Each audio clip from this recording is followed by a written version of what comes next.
ሰላም ጤና ይስጥልን ክቡራትና ክቡራን ተመልካቾቻችን እንዴት ናችሁ? የጂኤምኤም ቲቪ ነው። ፕሮግራማችን ደግሞ ጉዳያችን ይሰኛል። ጉዳያችን ዘወትር ሰኞ ምሽት 2 ሰዓት ላይ ወደ እናንተ ይቀርባል። ዛሬም አንድ እንግዳ ይዤ መጥቻለሁ። በተለይ ሰሞኑን በሶሻል ሚዲያ ላይ ከግብረ ሰዶም ጋር በተያያዘ አንዳንድ ሀሳቦች እየተነሱ ነበረ። እነዚህ ሀሳቦች ከመሰረተ ክርስቶስ ጋር ምን ግንኙነት አላቸው? እውነታነታቸው ምን ያህል ነው? በሚል መጋቢ ደሳለኝ አበበ የመሰረተ ክርስቶስ ቤተክርስቲያን ፕሬዝዳንት ናቸው። እዚህ ጋብዣቸዋለሁ። ከእሳቸው ጋር ቆይታ እናደርጋለን። አብራችሁ እንድትቆዩ በአክብሮት ጋብዛለሁ። መጋቢ ደሳለኝ እንኳን በደህና መጡ። አንቱ በማለት ልጀምር ወይስ አንተ? ያው አንተ ብለህ ጀመረ፣ አንተ ብለህ ተጨርሰሃል። ያው እንግዲህ ለመግቢያ ነው የተጠቀምኩበት። እውነታው አንተ ማለት ነው። አንተ እያልኩኝ እቀጥላለሁ። ፓስተር በጣም ነው የማመሰግነው ስለ ጊዜ ፈቃደኛ ስለሆንክ። አመሰግናለሁ።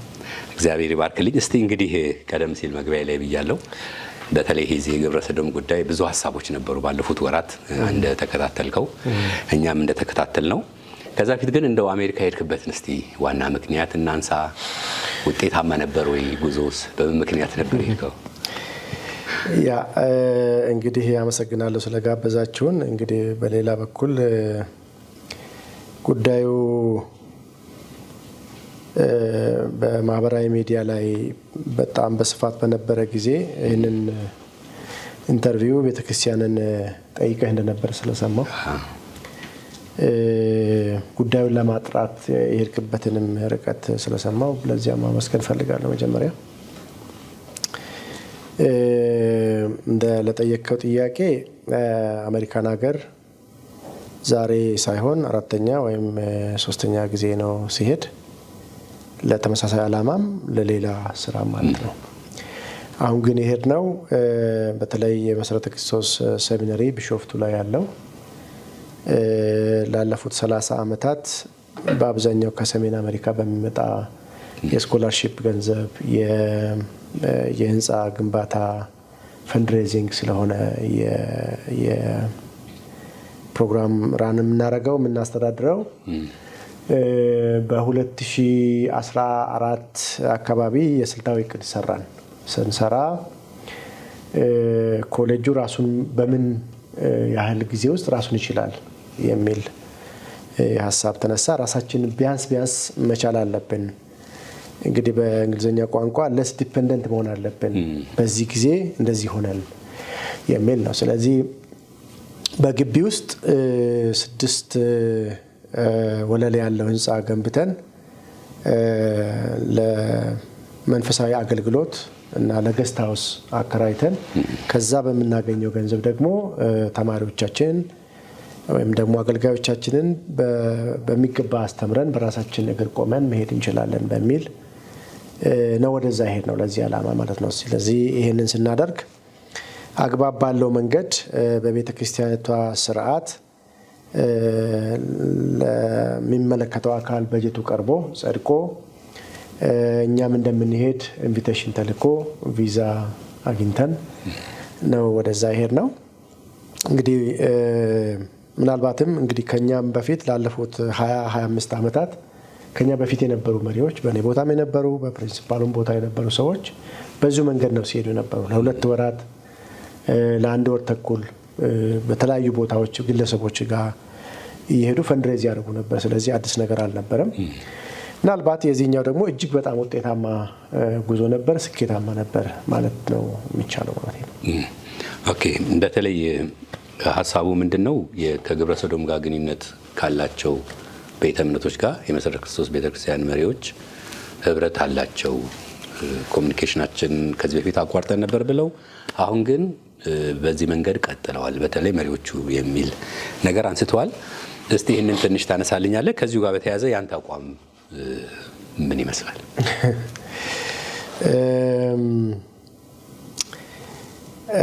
አይ ቲንክ እንግዲህ ማለት ይቻላል የተባለው እውነት ነው እውነት አይደለም የሚለው ነው ዋናው ጉዳይ። የመሰረተ ክርስቶስ ቤተክርስቲያን ከአስተምሮም ከቅድስናም ከጽድቅም አንጻር እኔ ዛሬ መሪ ስለሆንኩ ሳይሆን ቤተክርስቲያኒቷ ላለፉት 70 ዓመታት የመጣችበት መንገድ ይሄን ያሳይ። አንተ የምጠየቀው መሪዎቿ ንክኪ ያደርጋሉ የሚል ስለሆነ ከቤተክርስቲያኒቷ አንጻር ይሄ ነው። መሪዎቹም ከቤተ ክርስቲያኒቷ ነው የወጡት። አሉ ከሚባሉ ሰዎች ለቦታው ያስፈልጋሉ፣ ብቁ ናቸው፣ ንቁ ናቸው ተብሎ ነው የመጡት እንጂ ያው በድል አይደለም የመጣ ነው። በእግዚአብሔርም በሰውም ተመርጠን ነው የመጣ ነው ለዚህ ዓላማ ለዚህ ጊዜ መሪ እንድንሆን ማለት ነው። ስለዚህ ቤተክርስቲያን ያሰኙት አባላቶቹ ናቸው። በዛ ስርዓት ውስጥ ያደጉ ሰዎች ናቸው። ስለዚህ እኛንና ቤተክርስቲያንን በዚህ መንገድ መለየት ተገቢም አስፈላጊም አይደለም ማለት ነው። ቤተክርስቲያኒቷ በዚህ እንደዚህ ከታየች መሪዎቿም ከዚህ ውጭ ሊታዩ አይችሉም ማለት ነው። በሌላ አነጋገር ግን አሁን እንደ ጉዳይ የተነሳው ነገር ምንድነው? የመሰረተ ክርስቶስ ኮሌጅ ኤምቢኤስ ከሚባል ተቋም ጋር ላለፉት 40 ወይም 45 ዓመታት አብሮ ሲሰራ የነበረ የትምህርት ተቋም ነው። ኤምቢኤስ ማለት አናባፕስት ሜኖናይት ቢብሊካል ሴሚናሪ ይባላል። ኤልካርት ኢንዲያና ያለ ነው። ሁለት ነበሩ አንድ ላይ ሆነው ከማስተርስ በላይ የሚሰጥ ተቋም ነው። እዚህ ትምህርት ቤት ውስጥ ገብተው የተማሩ ብዙ የኛ ተማሪዎች አሉ፣ የኛ አገልጋዮች አሉ፣ የኛ መሪዎችም ነበሩ። ስለዚህ በኔ ቦታ ላይ የተቀመጡ ሁለት ሰዎች እዛ ሄደው ተምረዋል። ኮሌጅ አሁን አስተማሪ ሆኖ በአጠቃላይ መሪነት ደረጃ ላይ የሰሩ 13 የሚሆኑ ሰዎች እዛ ሄደው ተምረዋል እና ነገር ግን ከ2019 በፈረንጆች አቆጣጠር ይሄንን ስኮላርሺፕ ነፃ እየወሰዱ ያስተምሩ የነበረውን ፕሮግራም ከአቅም ውስንነት አንፃር ማድረግ አንችልም ብሎ ስላሉ ቤተክርስቲያን መሪዎች ያኔ ምን አደረጉ? እንግዲያውስ እኛ የራሳችንን ማስተርስ እንጀምር ብለው ግን እውቅና ካለው ተቋም ጋር ተጠግተን ልምድም እየወሰድን ኮላቦሬቲቭሊ ከንትና ጋር ኮላቦሬት አድርጎ ዲግሪ ይሰጣል የሚል ከለላ ስጡን የሚል ወደ ፉለር ሴሚናሪ ሄደው ነበረ። ኢስተርን ሜኖናይት ዩኒቨርሲቲ የሚባል ሃሪሰንበርግ ውስጥ ያለ ቨርጂኒያ ውስጥ ዩኒቨርሲቲ አለ ከሜኖናይት ጋር ግንኙነት ያለው። በኋላ ወደ አናባፕስት ሜኖናይት ቢብሊካል ሴሚናሪ ሄዱ። አይ ኮላቦሬት ማድረግ አንችልም። ኢስተርን ሜኖናይት የተወሰነ ጊዜ ጀምሮ ነበር። እኔም ስመረቅ ኢን ኮላቦሬሽን ዊዝ ኢስተርን ሜኖናይት ይባል ነበር። በኋላ ግን በአሜሪካን ሕግ ለትምህርት ተቋማት ፍቃድ የሚሰጠው አካል አሜሪካ ውስጥ ለማይገኝ የራሳችሁ ፕሮግራም ላልሆነ ነገር እውቅና መስጠት አትችሉም ስለተባለ ተቋረጠ ማለት ነው። ስለዚህ የነበሩ መሪዎች ለዚህ ምን መላ ዘየዱ? ኤምቢኤስ ጋር ሄዱና ላለፉት 40 ዓመታት መሪዎቻችን በነፃ ስታሰለጥኑ ነበረ። አሁን ደግሞ እዚህ መታችሁ አንድ ፕሮግራም አናባፕቲስት ግሎባል ቴዎሎጂ የሚል እኛ ጋር ብታስተምሩና እኛም ለራሳችን ማስተርስ መንደርደሪያ ብናደርገው፣ በሌላ በኩል ደግሞ የሚማሩም የኛ ተማሪዎች ስለሆኑ የራሳችሁን አስተማሪዎች ልካችሁ በራሳችሁ ወጪ እኛ ቦታ እናዘጋጅላችኋለን ብለው በዚህ ተስማሙ። መቼ? ሜይ 14 2019። በዚህ መንገድ ላለፉት ዓመታት ቀጠልን ማለት ነው። ይሄው ጉዳይ 2022 እንደገና ሜይ 14 አሁንም እዚህ ያለው ፕሪንሲፓል እና አሜሪካን ሀገር ያለው የኮሌጁ ፕሬዚዳንት ሰሚናሪ ፕሬዚዳንት ሁለቱም አዲስ ስለሆኑ ያንኑን ውል እንደገና ሜሞራንደም ኦፍ አንደርስታንዲንግ ነው፣ ውልም አይደለም በነገራችን ላይ እና ያንኑ አደሱ ማለት ነው። እንግዲህ ሲያድሱ እኛ ከኤምቢኤስ በሰሚናሪም በቤተክርስቲያን የምንቀበለው ዱዴ ገንዘብ የለም ምንም። አሁን አንዱ የሚነሳው ከዛ ጋር የተያዘ ስለሆነ ነገር ግን ትምህርት ቤቱ ከ2023 እኛ የተፈራረምነው 2019 እና 2022 ነው፣ በፈረንጆች አቆጣጠር ነው። 2023 አጋማሽ ላይ ግን እኔ ኢንክሉሲቪቲን ይቀበላለሁ፣ ወደ እኔ ትምህርት ቤት የሚመጣ ማንኛውም ሰው ግብረ ሰዶማዊም ይሁን ጥቁርም ይሁን ወንድም ይሁን ሴትም ይሁን ኤዥያም ይሁን ያለ ልዩነት ይቀበላለሁ ብሎ አለ። ይህንን ያለበት የራሱ መስመር አለው። ከእናንተ ጋር ይሰራ የነበረው ማለት ከኛ ጋር ይሰራ ነበር። ይሄ የራሱን የቻለ መስመር አለው። እንግዲህ እሱን የሚያስተዳድር ደግሞ ሌላ አካል አለ ሜኖናይት ዩኤስኤ የሚባል እና ከዚያ የተነሳ ኮንሽስ መሆን ጀምርን ማለት ነው። እንግዲህ ሲጀምርም አንድ ፕሮግራም ነው የሚያስተምሩት። ያ ፕሮግራም ቴዎሎጂ አይደለም፣ የአናባፕቲስት አስተምሮና ታሪክን ከተለይ ከፒስ አንጻር ከሰላም ግንባታ አንጻር ነው የሚያስተምር የነበረውና ከዛ ጋር ያለ ግንኙነት በመሪነት ደረጃ ያለን ሰዎች መቼ ጋር ምን እንደምናደርግ ዕውቀቱ ነበረን፣ ዓላማው ነበረን፣ እቅዱ ነበረን። ውጭ ያሉ ሰዎች ደግሞ ይሄንን አይገነዘቡም። ማለት ሁሉን ነገር በፌስቡክ ላይ በሶሻል ሚዲያ መናገር አትችልም። ነገር ግን ከዚያ ይሄ ጉዳይ ስንመለከት ምን አደረግን? እዛው በአካል ሄደን መሪዎቹን ሰብስበን እንግዲህ ይሄንን ስታደርጉ እኛ ከእናንተ ጋር መቆም አንችልም። እኛ ዓላማችን ግልጽ ነው። ግብረ ሰዶም ኃጢአት እንደሆነ ነው የምናምነው። መጽሐፍ ቅዱስ በግልጽ ይናገራል። ኢንክሉሲቪቲ ስትሉ ኤልጂቢቲኪውም አላሉም። ኢንክሉሲቭ ማለታቸው ይሄ ማለታቸው ነው ለኛ። በነገራችን ላይ አሜሪካን ሀገር በጣም ትንሽ ውስን ከሆኑ የክርስቲያን ትምህርት ቤቶች ካልሆነ በስተቀር ኢንክሉሲቭ የማይል የለም። ለምሳሌ እዚህ ሀገር ውስጥ አካቶ እንላለን። በፕሮጀክት አካቶ የሚባል አለ፣ ኢንክሉሲቭ የሚባል አለ። እዛ የሚተረጎምበትና እዚህ የሚተረጎምበት የተለያየ መንገድ ቢሆንም ኢንክሉሲቪቲ ለኛ የሚገባን ግብረ ሰዶማውያንን እንደ ማንኛውም መቀበል ነው ብለን ነው የምናምነው፣ ደግሞም ነው። እና ከዚህ የተነሳ እንግዲያውስ የጀመሩ ተማሪዎች እስኪጨርሱ ድረስ የምትልኳቸውን አስተማሪዎች ከዚህ ጋር ተያያዥነት ያለው ንክኪ ያለው በስሜትም ይሁን በቃልም ይሁን በድርጊትም በምልክትም ይሁን እዚህ መጥተው ክረምት የሚያስተምሩ አስተማሪዎች ይህንን ነገር ኢንተርቴን የሚያደርጉ ከሆነ የሚያነሱ ከሆነ እነዚህ ሰዎች ከኛ ጋር አይቀጥሉም፣ እናንተም ከኛ ጋር አትቀጥሉም ብለን ነገር ናቸው። አንዱም የሜሞራንደም ኦፍ አንደርስታንዲንግ ስንስማማ ከኛ ቫልዩ ጋር ከኢትዮጵያ እሴት ጋር የማይጣረስ ድርጊት ለማድረግ እና በዚህ ጉዳይ ጠንካራ አቋም ያላቸው ከግብረ ሰዶማዊነት ነፃ የሆኑ አስተማሪዎችን ለመላክ ነው የወሰኑት። ከዚህ የተነሳ እንግዲህ እዛም ሄደው ተምረው የመጡ ሰዎች ነግረውናል። ነግረው እስቲ መረጃ አምጣ ኢትዮጵያኖቹ ማለት ነግረውናል። ኢሜል ጽፈዋል፣ በአካልም አግኝተናቸዋል።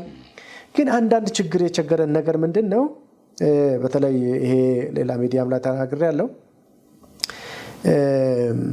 የሰሚነሪው ፋካልቲ መንበር አንዳንድ አመት ትሬኒንግ ተከፈተ። መሀል ላይ ሲከፈት አንድ ወንድም ሄደ፣ ተምሮ መጣ። ይሄ ትምህርት ቤት መጥፎ ነው አለ። ከግብረ ሰዶምነት አንጻር እንደዚህ ነው። ለእኔም በአካል ነግሮኛል፣ ሰምቼዋለሁ። እኔም አውቃለሁ፣ አዲስ ነገር አይደለም። ስለዚህ እኛ ሄደን በዚህ ነገር አስጠነቀቅን። የእኛን ግን በውስጥ ለውስጥ እየሰራን ነው። የእኛን ማሰስ እንዴት አድርገን እንጀምራለን? ምክንያቱም ከሰው ትከሻ መውረድ አንድ ጉዳይ ነው፣ ወርደ ግን በእግር የመሄድ ደግሞ ሌላ ጉዳይ ነው። ስለዚህ እንዴት ነው የምናደርገው የሚለውን እየሰራን ይሄኛውንም እያጠናን ከዛ ሌላ አስተማሪ ያንኑ አስተማሪ ተምሮ የመጣውን አስተማሪ አንተ የሰው እድል ልትዘጋ ነው እንደዚህ ያልከው እንጂ ታዲያ ለምን ልጅህን ላካት አለ። ሴት ልጁን እዛው አካባቢ በጣም በግብረ ሰዶማዊነት እና በሊበራልነቱ የሚታወቅ ትምህርት ቤት ይልካል ይሄ ወንድም ማለት ነው።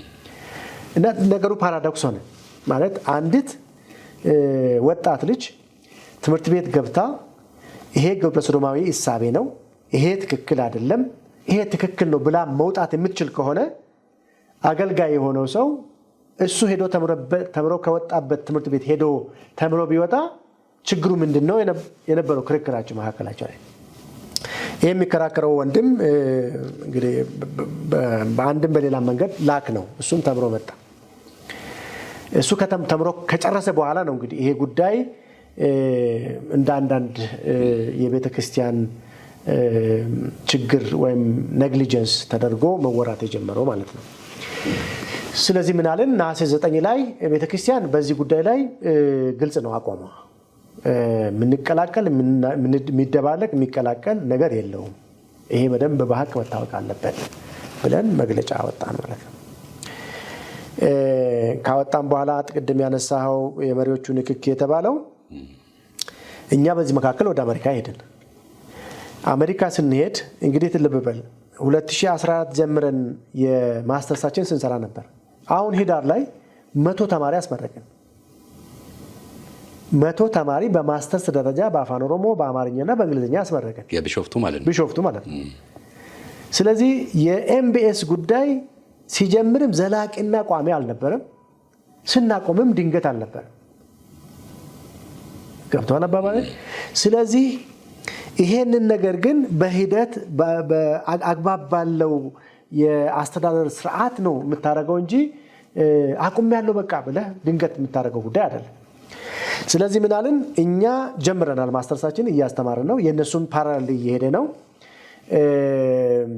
ስለዚህ የኛን በእግራችን መቆም ሲንጀምር እነሱን ደግሞ ፍሬንድሊ እስከዛሬ ረድታችሁናል አግዛችሁናል ተማሪዎቻችንንም አሰልጥናችሁልናል በአናባስ ቴዎሎጂና ፒስ ቢልዲንግ ተምረዋል እናመሰግናለን ከዚህ በኋላ ግን እንዴት አድርገን ወይ የእናንተን ፕሮግራም እኛ ጋር መርጅ እናርገውና የኛ እናርገው የሆነ ሞዳሊቲን ፈጥረን በአካል ሄደን አፈጻጸሙን ነግራችኋለን ወይ 2025 ላይ እንሄዳለን ወይ 2026 ላይ እንሄዳለን ምክንያቱም ለፈንድሬዚንጋችን እንደምንሄድ ባጀት ጸድቋል ኦሬዲ ማለት ነው በዚህ መካከል ነው እንግዲህ ንግግሩ መንገድ ላይ እንዳለ የሚያውቁ ሰዎች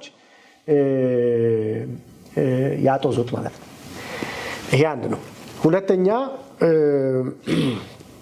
ኮሚኒቲ መኖናይት ቸርች የምትባል አሪሰንበርግ የምትገኝ ቤተክርስቲያን ነበረች ከአዲስ አበባ ሳንወጣ ከየት ወዴት እንደምንሄድ ማፑ ግልጽ ነው የተጻፈ ደብዳቤ አለ ለዚህ መጀመሪያ ሜሪላንድ አካባቢ ከዛ ሃሪሰንበርግ ቨርጂኒያ ከዛ ደግሞ ቨርጂኒያ ማለት ስቴት ነው ሃሪሰንበርግ ደግሞ ከተማ ነች በቨርጂኒያ ሃሪሰንበርግ ከተማ ውስጥ ከዛ ደግሞ ፔንሲልቬኒያ ከዛ ደግሞ ኢንዲያና ከዛ ኦሃዮ ከዛ መጨረሻችን ነው ትኬታችን የተቆረጠው በዚህ ነው አንድ ቀን አልዘገየንም ባልነው ጊዜ ላይ ተመለስነው ነገር ግን ሜሪላንድ ሲሆን የራሱ የሚያስተባብር አካል አለው ቨርጂኒያ ሲሆን የሚያስተባብር አካል አለው ፔንሲልቬኒያ ሲሆን የሚያስተባብር አካል አለው በሁሉም ቦታ የሚያስተባብሩ የኤምኬሲ ፍሬንድስ የሚባሉ ላለፉት 30-40 ዓመታት ለዚሁ ጉዳይ ሲሰሩ ስራዬ ብሎ ስራቸውን ትተው የመኪና ነዳጅ አቃጥለው ለመሰረተ ክርስቶስ ኮሌጅ ፈንድሬዝ የሚያደርጉ አሉ በነገራችን ላይ የመሰረተ ክርስቶስ ቤተክርስቲያን ከመኖናይት ከአክራሪዎቹም ውስን ገንዘብ ነው የምትቀበለው $5,000 ለስልጠና ለምናምን ራሳቸው ሲመጡ የሚያደርጉት በጣም ውስን ከሌሎቹ 0.5 ሳንቲም አንቀበልም ተቀበለን ማናቀው ላለፉት 40 ዓመታት ስለዚህ በገንዘብ ልንታለል የምንችልባቸው መንገዶች በጣም ዝግ ናቸው የኮሌጁን ግን ስናወራ ኮሌጁ ከተቋም ሳይሆን የሚቀበለው ዳንኤል ከበደ በቀለ ከሚባሉ ግለሰቦች ላለፉት 30-40 ዓመታት ቤተክርስቲያኒቱን ኮሌጁንም የሚያውቁ በጉልበታቸው በገንዘባቸው ከሚያገለግሉ ሰዎች ነው ስለዚህ ሜሪላንድ በየቦታው ሄደን የኢትዮጵያ ቸርቾችንም ጎብኝተን መሪዎቹን ጠይቀን አላማችንን ገልጸን ከጨረስን በኋላ እንጀራችንን ገዝተን ከሜሪላንድ ወደ ሃሪሰንበርግ ሄደን የኢትዮጵያ ምግብ ያበላን ጉዳያችንን ለሚመለከታቸው አካላት ተጠርቶ ለሚመጡ ሰዎች ለመግለጽ ነው ሄድነው ማታ ሄድን ቀኑን ይሄንን ሰዎችን ስንጠይቀዋልን ማታ ስንመለስ እቺ ቤተክርስቲያን ውስጥ ድግሱ እዛ እንደሚዘጋጅ ፕሮግራሙ እዛ እንደሚደረግ እኛም አልጠየቅንም ያዘጋጁ መካል አልነገሩንም ሃሪሰንበርግ ከተማ እንደምንሄድ እንጂ የትኛው ቦታ ሆቴል ይሆናል አንዳንድ ጊዜ ሰው ቤት ውስጥ ይሆናል አንዳንድ ጊዜ ደግሞ አዳራሽ ተከራይቶ ያደርጋሉ ይሄ ጠይቀን ማናቅም አሁንም አልጠየቅንም ፋይናሊ ከሚነዳን ሰው ጋር ፈረንጅ ነው እሱ ሄደን በሩን ከፈትን እንጀራችንን አወረድን ጠረጴዛ ዘረጋን በሚጸልዩበት ጸሎት ቤት አዳራሽ ሳይሆን ፌሎሺፕ ሆል የሚባል አለ ሻይ ቡና እነዚህ ግብረሰዶም የሚደግፉ ናቸው እናንተ ሄዳችሁበት እኛ ሄድንበት እንግዲህ ግብረሰዶም መደገፋቸውን ያወቁት ውሎ አድሮ ነው በሁለተኛው ቀን ይመስለኛል በኋላ በሩን ከፍተን ገብተን ጠረጴዛ አስተካክለን መቀመጫ አሰናድተን ምግብ መጥቶ ሰዎች በልተው መግለጫ በኤልሲዲ ፕሮጀክተር አቀርበን የሚያደርጉትን አርገው አላማችንን ገልጸን ሰው ወጥቶ እቃውን ሰብስበን በሩን ዘግተን ወጣን የአጥቢያ ቤተክርስቲያኒቷ መሪዎችም አገልግሎችም በዛ ቦታ ላይ አልነበሩ እኛን ነርቶ እዛ ከሄደው ሰው ጋር የሚታወቁ ስለሆኑ ነው የፈቀዱላቸው በኋላ ከዛ ወጥተን ወደ ፔንሲልቬኒያ ስንሄድ ለመጀመሪያ ጊዜ አንድ ወንድም እነዚህ መሪዎች ፔንሲልቬኒያ ምንድነው የሚሰሩት ማን ነው የሚነግረኝ እቺ የምትባል አንድ አጥቢያ ቤተክርስቲያናት ግሩፍዴል የምትባል ግሩፍዴል ሄደዋልና ምንድነው የሚሰሩት ግሩፍዴል እኮ የጌን የምትደግፍ ናት ምናምን አለ ግሩፍዴል እኔ ሰባኪ ነኝ የሚሰብከው ኦክቶበር 12 ነው እና በደንብ ነው የማውቀው መሪዎቹም እኛ ጋር መጥተዋል አክራሪ ከሚባሉ ቤተ እምነት የምትመደብ ናት እንዴት እንደዚህ ይሆናል ብዬ ሃይድ አረኩት ኮመንቱን ከዛ ስክሪንሾት አረኩት በኋላ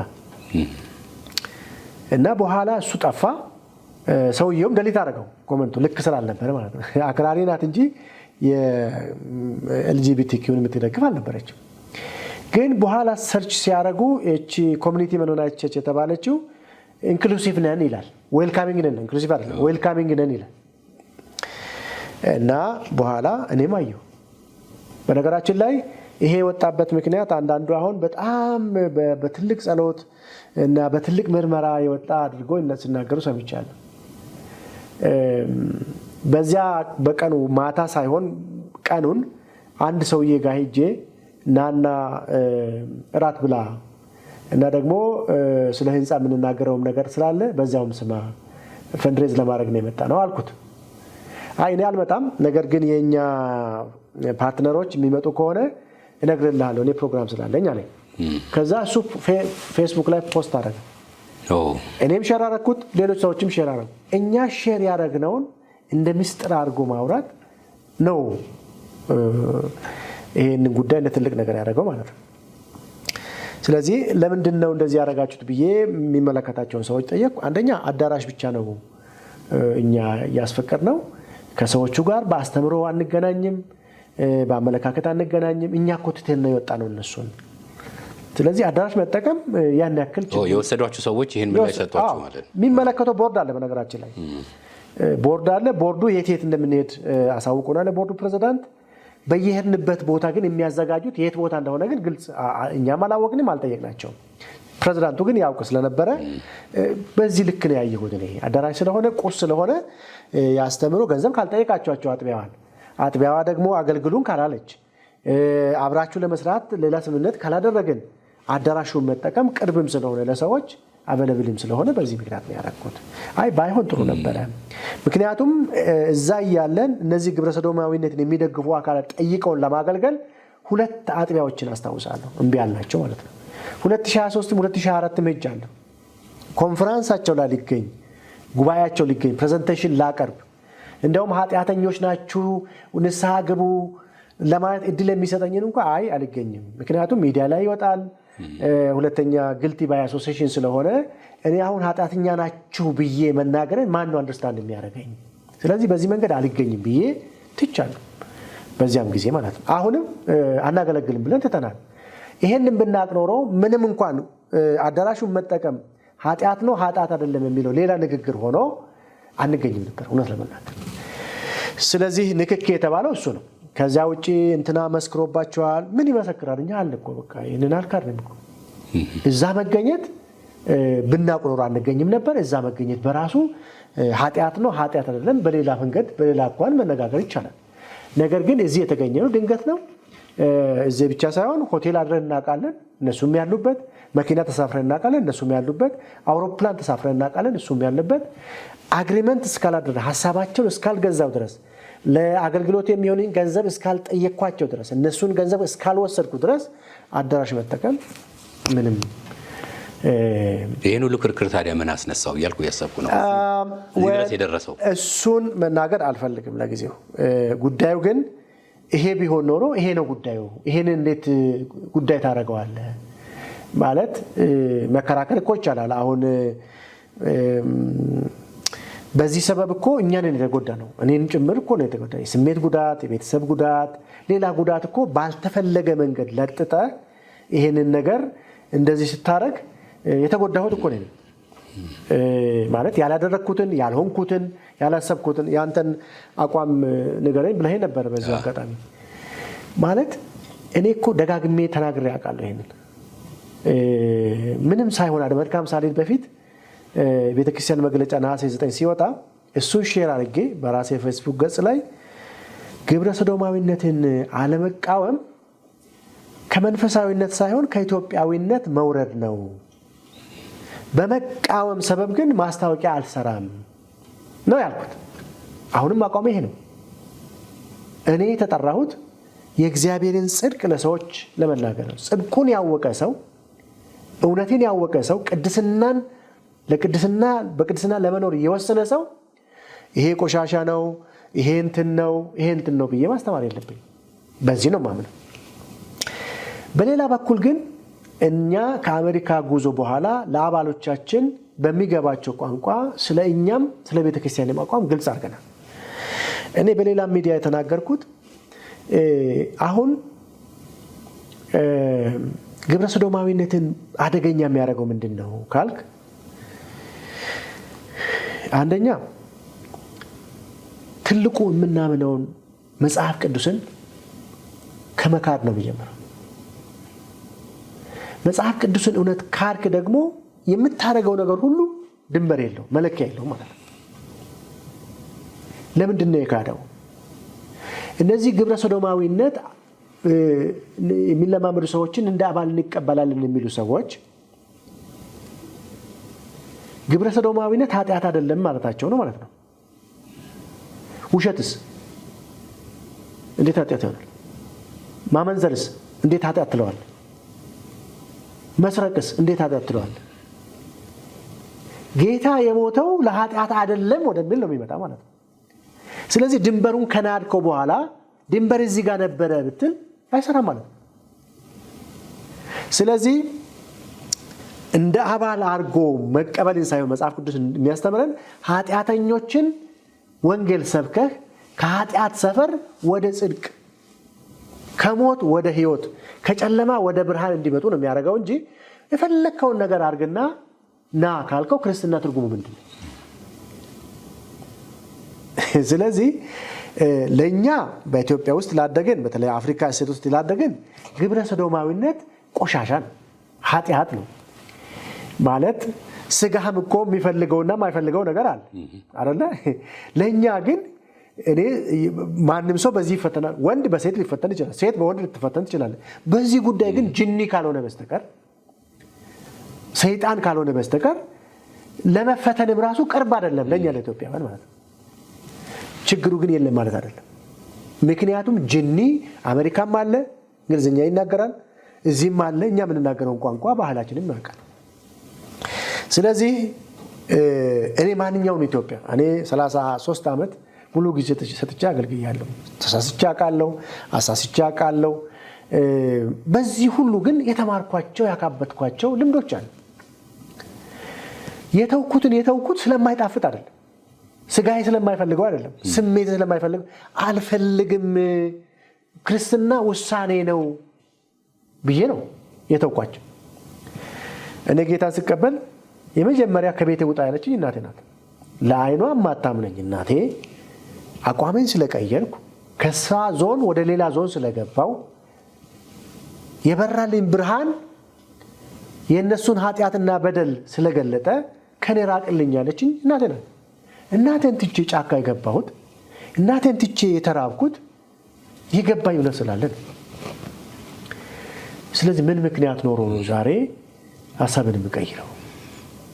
እንደ ቤተክርስቲያን 0.5 ሳንቲም ከሜኖናይቶች የምትቀበለው ገንዘብ የለም። ይሄ በሰነድ የሚረጋገጥ ጉዳይ ነው። ኢቨን አክራሪ ከሚባሉም ቤተ እምነቶች ከሜኖናይት ጋር በተያያዘ በአመት ወይም በ2 ዓመት የምንቀበል ካለ ውስን ነው። እሱም በሰነድ ማረጋገጥ ይቻላል። አሁን እንዲያውም አላውቅም፣ እውነት ለመናገር አሁን ኢስተርን ሜኖናይት ሚሽን የሚባል አለ፣ የተወሰነ ገንዘብ የሚሰጣለ። ያ ደግሞ ወግ አጥባቂ ከሚባሉ ለእኛም ቤተክርስቲያን መመስረት አስተዋጽኦ ያደረጉ ናቸው። ከዛ ውጭ አንድም ቦታ ከሜኖናይት ቤተክርስቲያን ከሚባሉ የምንቀበለው ገንዘብ በነገራችን ላይ በግለሰብ ካልሆነ በስተቀር ተደራጅቶ እንደ ህብረት ፈንድ የሚሰጥ ተቋም የለም። አንድ ተቋም ነው የማውቀው። እሱ ደግሞ በዓለም አቀፍ ደረጃ የሚሰራ በዚህም ሀገር ተመዝግቦ ለራሱ ኢንተርናሽናል ኤንጂኦ የሚሰራ እንጂ ገንዘብ የሚሰጥ ተቋም አይደለም። ወደ ከሱ ጋር ወደ ኋላ እመጣለሁ። በተለይ ፈንድሬዚንጉን በተመለከተ ግን በእናንተ በኩል ፓስተር እንደ ክፍተት እንደ ችግር የሆነ ነገር ምንድን ነው? ምናልባት ለዚህ ሁሉ ነገር መነሳት የሆነ ፍንጭ ይኖራል። ቀደም ሲል እንዳልከው አንድ ነገር ዝም ብሎ አይነሳም። ምናልባት ሊጋነን ይችላል ወይ ከመስመር የወጣ ሀሳብ ሊመጣ ይችላል። ግን በእናንተ እንደ መሪ የሆነ ይሄ ነበር የኛ ችግር የምትሉት ነገር አለ? እኔ ችግር ነው የምለው የለኝም። ማለት አሁን ተገኝተናል እዛ ቦታ ላይ፣ አዎ ተገኝተናል። ያቺ ቦታ ኢንክሉሲቭ ነች፣ አዎ ኢንክሉሲቭ ነች። ለዚህ አኮ ቤተክርስቲያን ምን አደረገች? ጥቅምት 7 ላይ ጉዳዩ እየገነነ ሲመጣ ቤተክርስቲያናችን አቋሟን አልቀየረችም። መሪዎቻችንም እዛ የተገኙት ለዚህ ዓላማ አይደለም፣ አዳራሹን ነው የተጠቀሙት። የበለጠ ደግሞ መግለጫ ሲመጡ ይሰጣሉ ተባለ። መሪዎቹ መጠበቅ ነው። ከዛ በኋላ የሚፈርጥ የሚቀልጥ ነገር የለም። ገብቷል? በእኛ ቤተክርስቲያን ሰርክል በመሪዎች ሰርክል ያለ እኮ ብዙ አልተረበሽም እውነት ለመናገር። ምክንያቱም እኛን ያውቃሉ፣ ቤተክርስቲያኒቷን ያውቃሉ። ስርዓት አላት፣ ደንብ አላት ቤተክርስቲያኒቷ ማለት ነው። ስለዚህ ጉዳዩ ይሄ ቢሆን ኖሮ እስክንመጣ ድረስ ታግሰው የሚታገሱ ሰዎች ለምንድን ነው ይሄን ያደረገው? ይሄንን ማድረግህ ትክክል አይደለም፣ ይሄንን ትቀጣለህ፣ ወይም ይሄንን ቦታ መልቀቅ አለብህ ማለት ይችላል። ማለት ፍርማ አልተፈራረምም። ምንድነው የተደራ እዚህ ሆነ እኮ አሜሪካ ማወቅ አትችልም፣ እግዚአብሔር ካልሆንኩ ወይ መለኮት ካልሆንኩ በስተቀር። የሆነውን ነገር የምናውቀው እኛ ነን። ደግሞ ብቻችን አይደለም፣ ዛሬ ብቻ አይደለም። አንዳንድ ጊዜ እኮ ሆቴል ውስጥ እናደርጋለን። ሆቴል ውስጥ ሲሆን እነሱ እዛ ጠላ ይጠጣ ምንድነው ቢራ ይጠጣሉ፣ ወይም ግብረ ሰዶማዊ ሊሆን ይችላል፣ ሌላ ኃጢአተኛ ሊሆን ይችላል። ሆቴል እኮ ተከራይተን እናደርጋለን። ስለዚህ በዚህ መንገድ ይሄ ነው በተፈለገ መንገድ ወይም ባልተፈለገ መንገድ ተለጥተው በዚህ ጋር ይበቃውና አንዳንድ ሰዎች ይሄንኑ በጊዜ መግለጥ ነበረባችሁ ይላሉ። ብንገልጥስ ይቆም ነበር ወይ ነው ማለት ገለጥ ነው እኮ። ከዛ በኋላ ቤተክርስቲያን ገለጠች። ቤተክርስቲያን የገለጠችው ምንድነው የተባለው? አይ ይሄ ነገር ማን ተሰብስቦ ነው እንደዚህ ያደረገው ተባለ። ደንቡ ምንድነው የሚለውን ነው ማየት ያለብን። ማለት እዚህ እግረ መንገድ ነሐሴ 9 መግለጫ ሲወጣ ከኤምቢኤስ ጋር በተያያዘ አንዳንድ ሰዎች ይሄንን ሲያነሱ ነው መግለጫ የወጣው። ከዛ በፊት ደግሞ ሌላ ቤተ እምነት ላይ ጉዳዩ ተነስቶ ስለነበረ ማለት ነው። እና ይሄ ማን ነው ወስኖ ያወጣው? እንዴት ነው ተወስኖ የወጣው ተባለ። ያኛውም ጥቅምት 7 ላይ የሚወጣው መግለጫ ሲወጣ እንዴት ነው የሚወጣው የሚለውን ደንቧን ማየት ነው። በቃ መልሱ እሱ ነው የሚሆነው። ስለዚህ ቤተክርስቲያን ደንብ አላት፣ ስርዓት አላት። ላለፉት ረጅም ዘመናት የኖረችበት እኔንም ፕሬዝዳንት እንዲሆን ያደረገኝ ሌሎችንም መሪ ያደረጋቸው አባላት መብታቸውና ግዴታቸውን የሚለየው ደንቡ ላይ ነው ያለው። ስለዚህ ደንቡ ምንድን ነው የሚለው ነው ማየት ያለብን።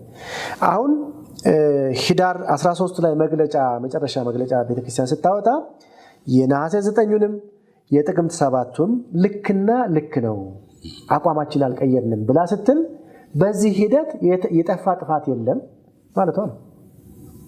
ገብቷል? ስለዚህ በዚህ መንገድ አሁን ለምሳሌ ሰው እንዲደሰት በቃ እኔ እንደዚህ አድርጌ አጥፍቻለሁ እኔ ውሸት ነው የሚሆነው እሱ ውሸት። ስለዚህ ሶሻል ሚዲያ ላይ የነበረው ነገር ትክክል አይደለም ወይም መሰረት የለውም ነው የምትለው? መሰረትማ እኮ እንደ ምክንያትማ ተገኘ እኮ ይሄ ማለት ይሄው ተገኘ። እሱ ብቻ ነው ሌላ ነገር ሌላ ምን አለ እስቲ? እኔ እኮ እነሱም እኮ ሌላ አላሉም። የሚናገሩም ሰዎች ሌላ አላሉም። ኮሚኒቲ መኖናይት ቸርች ተገኙ ነው የተባለው። ተገኙ ያሉት ግን እንደ አዳራሽ ብቻ ተጠቅመው ወጡ ሳይሆን ይሄው ፓርትነር አረጉ፣ እንደዚህ አረጉ የተባለ ነው የሚመስለኝ። ከዛ ውጭ ካለ ጠይቀኝና መልስልሃለሁ። ካልሆነ ግን አሁን ለምሳሌ እናንተ ዩቲዩብ ላይ የምትሰሩ ሰዎች አንዳንድ ሰው ገንዘብ ወስዳችሁ ትሳደባላችሁ ይባላል፣ ታሰድባላችሁ ይባላል። እውነት ነው ይሄ? እስካሁን አልደረስኩበትም ይሄ ማለት ነው። ስለዚህ አንተን ጠይቄ አይ አይደለም ካልከኝ በቃ አንተን ፌስ በሉ ነው የምወስደው። ቀጥታ እናንተን ስላላገኙ ነው ቀጥታ አላወራችሁም በዚህ ጉዳይ? ማንም አላወራኝም። ማለት ጉዳዩ እኮ ኮንሰርን ያደረጋቸው ሰዎች ኢሜል አድርገውልኛል፣ ጽፈውልኛል፣ በቴክስት ደውለውልኛል። እንደዚህ ነው የሆነው። እንዲያውም አንዳንድ ጊዜ በጣም ገኖ ሲወራ እኔ ስለማውቀው ደስ አለኝ ነው ስለሌላ ሰው ነው የሚያወሩት እስከምን ድረስ ነው የማስበው አንዳንድ ጊዜ። እንግዲህ ማለት ይሄንን ጉዳይ በጉድ ኮንሽንስ ቁጭ ብሎ የሚያስብ ሰው ጉዳዩ ይሄ ነው ወይስ ከዚህ ጀርባ ሌላ አለ ብሎ እኮ እንድታስብ ያደርጋል። ጉዳዩን እኔ የማውቀው የሚናገረውም ያውቃል፣ እኔም አውቃለሁ። አንተ አታውቅም፣ ሌላው አካል ላያውቅ ይችላል። ጉዳዩ ይሄ ከሆነ እኔ ሳትኩ፣ ለምሳሌ ሳትኩ፣ ተበላሸው አንዱ ሰው ያለውን ነው ተበላሸው፣ መንገድ ሳትኩ፣ ወደቅኩ። እኔም በዚህ መንገድ ነው የምትመልሰው? እንደዚህ አድርገህ አትመልስም እኮ። ስለዚህ እኔም እንደ ምክንያት አለ። ልጅቷ ሰርግ አለ፣ ድሮ ገጠር ለሰበብ ሰርግ ጎረቤት አለ ይባላል። ግን ልጅቷ የምትሄደው ጎረቤት ሰርግ ሳይሆን ሌላ ቦታ ነው የምትሄደው። ሰበቡ ግን ጎረቤት ነው። ስለዚህ ሰርግ የለም እንዳትል አይ አርጋለ እንደ ሄዳለሁ ይኸው ሰው ድምፅ አሰማም ይባላል። ስለዚህ ጉዳዩ እንግዲህ በእኔ ግምት በቤተክርስቲያንም አሁን በደረሰው ይሄ አይደለም። ይሄ አይደለም ማለት የሆነው ሆኗል፣ ያልሆነው አልሆነም። ለምሳሌ ይሄ ብቻ ሳይሆን ሌላ የምታነሳው ጥያቄ ካለ አንዱ የኮሚኒቲ ሜኖናይት ቸርች ተገኙ ነው። ሁለተኛው ከኤምቢኤስ ጋር ያላቸው ግንኙነት ነው። ሶስተኛ ደግሞ ከሜኖናይት ወርልድ ኮንፈረንስ ጋር በተያያዘ እነዚህ ሶስቱ ናቸው። ዋናው በተለይ እንደው ምናልባት ማንሳት ከተቻለ ፓስተር የተለየ አጀንዳ ያለው ምንድን ነው? እሱ መናገር አንችልም። ለምንድን ነው የማልችለው? እኔ አሁን እነዚህ ሰዎች ይሄንን አጀንዳ ያነሱት ለዚህ ነው ብዬ እነሱ ባሉት መንገድ ማንሳት አልፈልግም። ይሄ ቤተክርስቲያን ስራ ነው። እኔ እረኛ ነኝ፣ እኔ ፓስተር ነኝ፣ ሁሉንም ነው የማገለግለው። ያሉትን እንግዲህ ሲገባቸው ወይም ቁጭ ብለን ለመነጋገር ፈቃደኛ ሲሆኑ ለብቻቸው መነግራቸው እንጂ ወይም ቤተክርስቲያን መነግራቸው እንጂ እኔ አሁን ራሴን ዲፌንድ ለማድረግ ያለው እንደዚህ ነው እንደዚህ አይደለም ይመናገር። ምናልባት ቤተክርስቲያን አገልጋዮችም በአንድ ጊዜ ወቅትም የነበሩ እነዚህ ሰዎች በአንድም በሌላም ምናልባት ከዚህ በኋላ ምንድነው የመነጋገር ቁጭ ብላችሁ ሐሳብ አለ ወይ?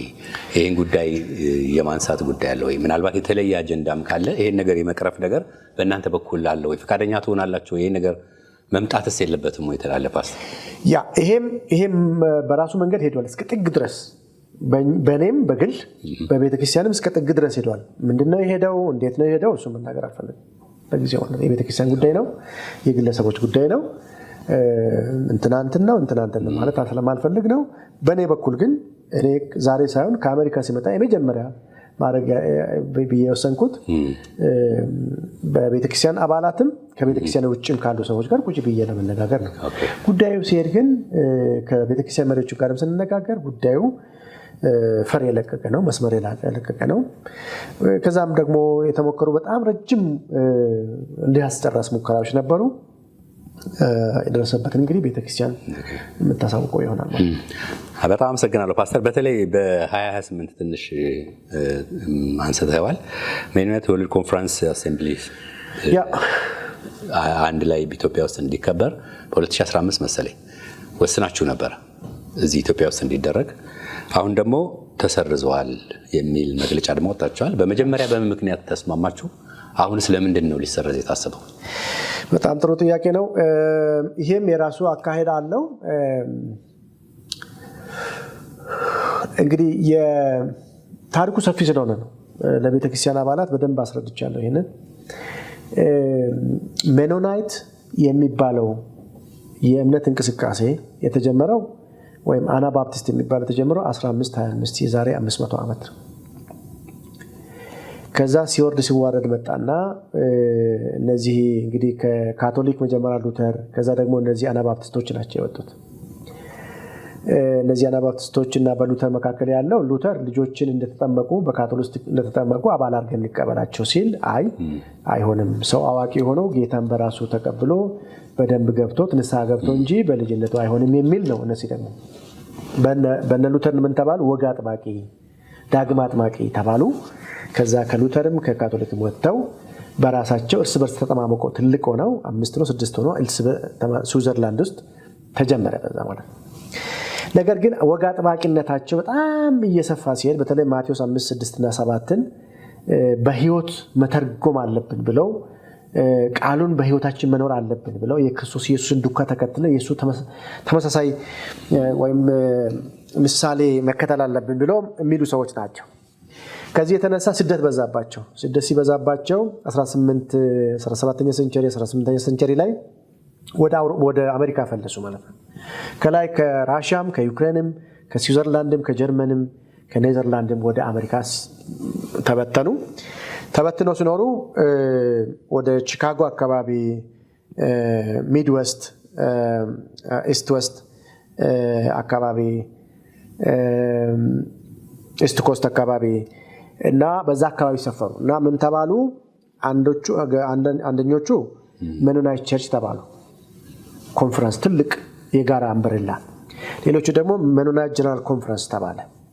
ሜኖናይት ጀነራል ኮንፈረንስ የተባለው ከዛም ከዚህም የመጡ ናቸው። እነዛ ግን ሜንሊ ከጀርመን፣ ከስዊዘርላንድ፣ ከኔዘርላንድስ የመጡ ናቸው። እዚህ ውስጥ ግን ጀነራል ውስጥ ደግሞ ከአውሮፓ ከዩክሬን ከራሺያ የመጡ ናቸው። መጨረሻ 2002 በፈረንጆቹ አቆጣጠር ለምን አንድ አንሆንም አሉ። በአንድ አምብሬላ ስር አሜሪካ ውስጥ ከኖርን በስደት ከመጣን ታሪካችን የሁላችንም ከኋላ የሚመዘዝ ከሆነ ከ15-25 የሚመዘዝ ከሆነ ከመኖ ሳይመን የሚመዘዝ ከሆነ ለምን በጋራ አንሆንም ብለው በጋራ ሆነው ሜኖናይት ቸርች ዩኤስኤ ተብለው ተመሰረቱ ማለት ነው።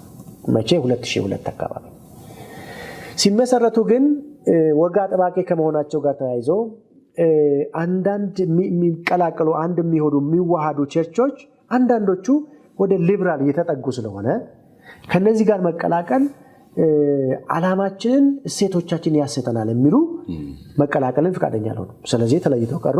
ሜኖናይት የሚባልም ከዚህ በኋላ ያስፈልገንም ብለው በቡድን ተደራጅተው ትንንሽ ሆነው በነገራችን ላይ ከ54 በላይ ናቸው ሜኖናይት የሚባሉ። ምክንያቱም መቀላቀል አይፈልጉም። በትንሽ ስንሆን ነው ንጽህናችንን ቅድስናችንን አስተምሯችንን የምንጠብቀው ብለው ስለሚያስቡ ትምህርትም ገፋ አድርገን መሄድ የለብንም ብለው ስለሚያስቡ ብዙ ሴክቶች አሉ።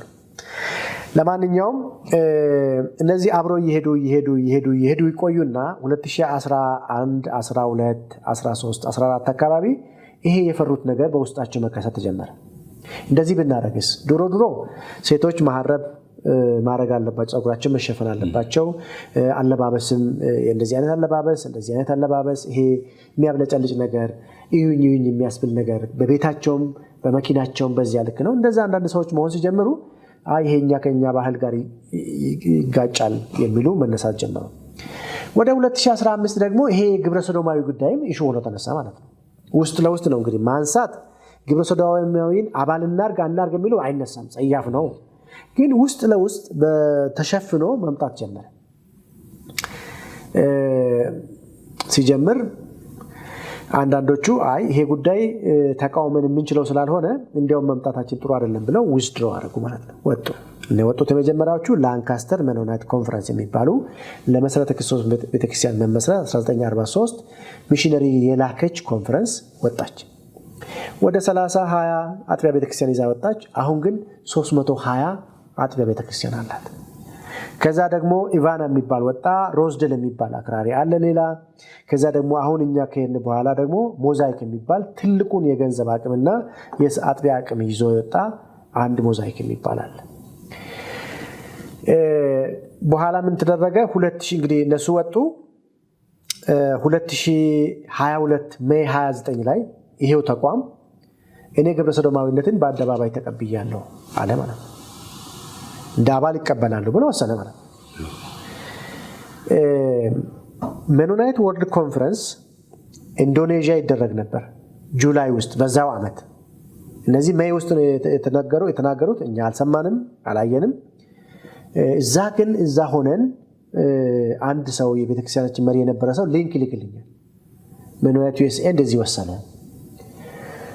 በዚያው ጉባኤ ላይ ደግሞ መሰረተ ክርስቶስ ቤተክርስቲያን የ2028 እነሱ 10 ዓመት 6 ዓመት 7 ዓመት አስቀድመው ነው የሚያቀዱት። እኔ ወደ ፕሬዝዳንትነት ከመምጣት በፊት 2 ዓመት 3 ዓመት በፊት እዚህ መጥተው አሴስ አድርገው ከመሪዎቹ ጋር ተነጋግረው እዚህ እንደሚያደርጉ ወስነው እኔ ሲሄድ ውሳኔ ነው የሰማሁት። የቦርዱ ውሳኔ በአደባባይ ሲወሰን ማለት ውስጥ ለውስጥ ከመሄድ በፊት ሰምቻለሁ። ግን ኤግዛክትሊ እዚህ እንደሚደረግ ፓብሊክሊ የተነገረው እዛ ነው። እኔ ቦርድ አባል አልነበረውም እዛ።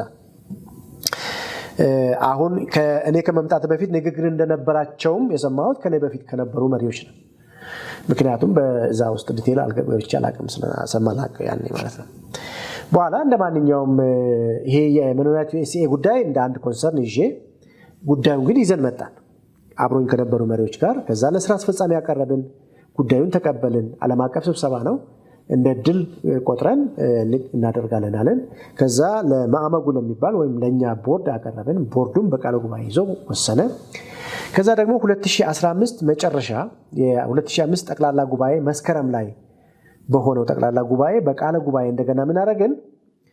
የሜኖናይት ወርልድ ኮንፈረንስ ፕሬዚዳንት፣ ጠቅላይ ጸሐፊ እና ኢቨንት ኦርጋናይዘር ሌሎችም መሪዎች በተገኙበት ጉዳዩን በደንብ አስረድተው ጠቅላላ ጉባኤ ያለምንም ልዩነት አጸደቀው ማለት ነው። አጸደቀው ማለት የሜኖናይት ዩኤስኤ ኮንሰርን ጠፍቷል ማለት አይደለም። ከዛ በኋላ እንደ መሪ ምን አደረገንኛ? አንደኛ ለመሪዎቹ የሜኖናይት ዩኤስኤ እንግዲህ ሜኖናይት ዩኤስኤ ነው የምናውቀው እኛ። የሜኖናይት ዩኤስኤ አባላት እንዴት ነው የሚሆኑት? የዚህ አባል ሆኖ ይቀጥላሉ አይቀጥሉም? አባል ሆኖ የሚቀጥሉት ከሆነ እኛ ጋር እንዴት ነው የሚገኙት የሚል የቃል ንግግር ስንገናኝ እንደውም አንድ አርቲክል ላይ አርቲክሉን አሁን ሪኮል ማድረግ አልችልም እንጂ 5 ጊዜ ጽፏል ፕሬዚዳንቱ ተብሎ ተጽፏል። እሱን የኔን ኢሜል ማየት አለብኝ። በዚህ ጉዳይ ላይ ኮንሰርናችንን ተደጋጋሚ ጊዜ ገልጸናል። በቃልም ከኃላፊዎቹ ጋር በኢሜልም እንደተባለው የገለጽንባቸው ሁኔታዎች አሉ።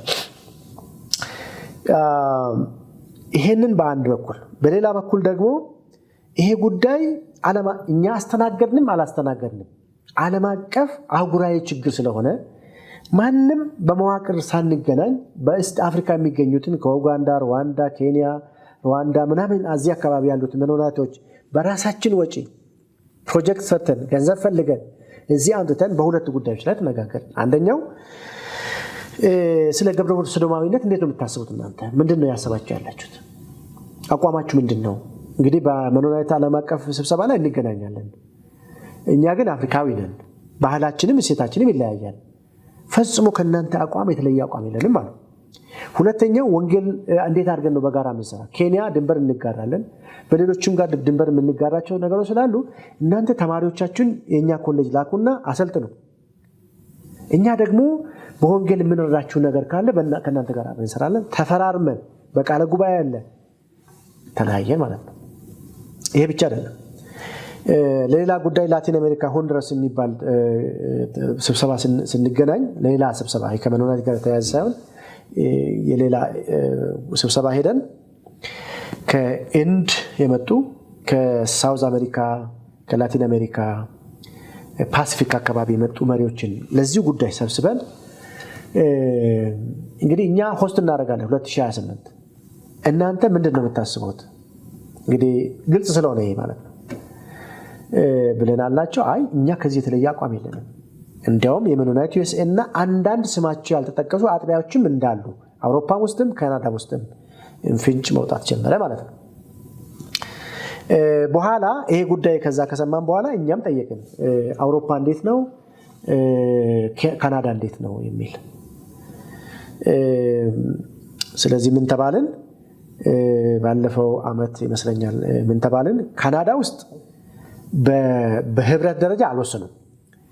ውሳኔውን የሀገሪቷ መንግስት ግብረ ሰዶማዊነትን እንደ ማንኛውም ዜጋ መብት አድርጎ ከመቁጠሩ ጋር ተያይዞ አንዳንድ አጥቢያዎች እንደ መብት የቆጠሩበት፣ አንዳንድ ደግሞ አንፈልግም ያሉበት አሉ። ስለዚህ በአጥቢያቸው ይታወቃሉ ማን እንደሆኑም። ዌብሳይታቸውን ብትገባ አይደብቁም፣ ፊት ለፊት ይጽፋሉ። ስለዚህ ይሄንን ኮንሰርናችን እየጨመረ መጣ ማለት ነው።